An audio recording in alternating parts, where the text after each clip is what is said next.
contest chair, fellow Toastmasters, and guests. Banana phobia? Is that a fear you have? Or maybe you? Oh, wait. You thought it was my fear. No. It's not my fear, but it is somebody's. And I know that it's true because it says it on the internet. Right there with the fear of spiders, elevators, dentists, and of course public speaking, which is why many of us have joined Toastmasters, am I right? As Toastmasters, you probably are familiar with table topic phobia.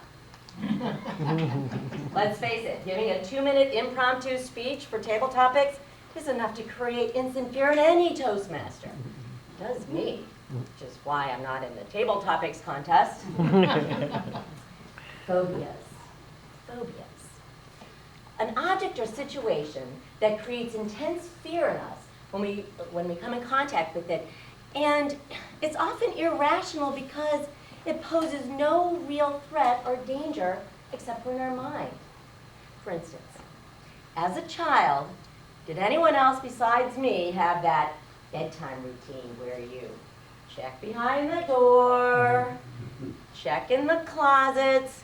I had 2 in my 8 by 8 square foot bedroom, that 5-inch space under your bed, and even though all you saw were dirty old socks and dust bunnies, you still take that flying leap onto your bed just in case. Well, I can see that some of you were the brave ones. You didn't even check anything. You just casually climbed into bed, no problem. I've heard that Toastmasters is a safe place to share. I have a confession. I never quite outgrew that fear. Yeah. And I realized it was becoming a problem when I jumped so fast out of my bed one night in fear of being grabbed that my head collided with the wall and I ended up in the ER. Those folks had a good laugh at my expense when they found out why I was jumping. Well, obviously I needed help. I contacted the expert. Hey Siri, how do I overcome phobias? I have 3 suggestions for overcoming phobias. Number 1, avoidance. Number 2, join Phobaholics Anonymous, a 13-step program. Would you like me to find one in your area? No, I don't think so. Number 3, practice facing your fears. Anything else? No, I'm good, thank you. Practice facing that fear, childhood fear. Just to clarify, I don't actually check under my bed and in my closet every night. Only when I'm home alone overnight. Yeah. And truthfully, I love being home alone.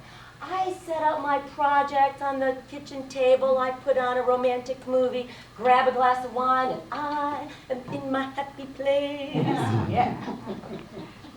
Until it gets to be around midnight, 1 a.m., 2 a.m., and all those comforting outside sounds are gone.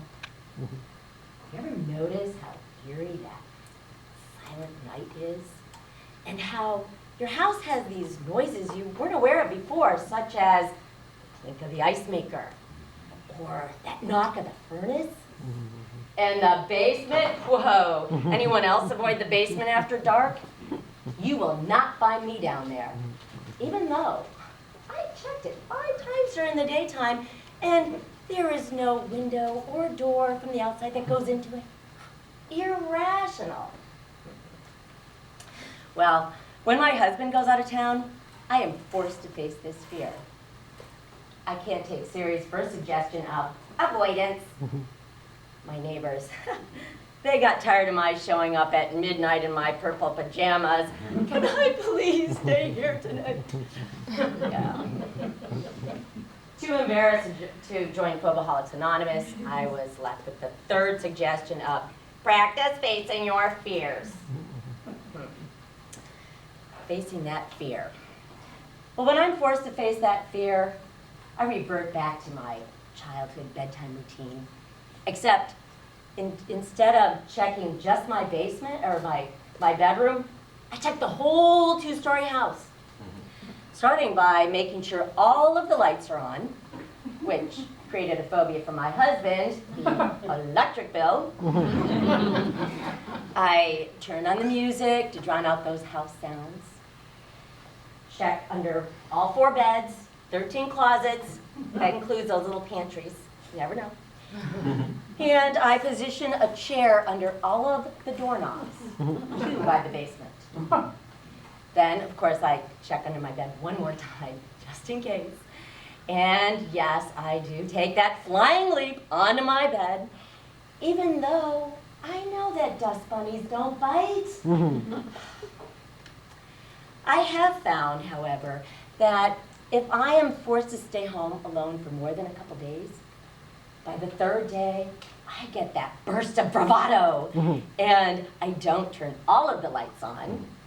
And I don't put chairs under all of the doorknobs, except for the basement, of course. Yes, my friends, if you too have any type of phobia, I encourage you, take serious advice. Practice facing your fears. If it's a fear of public speaking, join Toastmasters. Would you like me to find one in your area? Mr. Contester.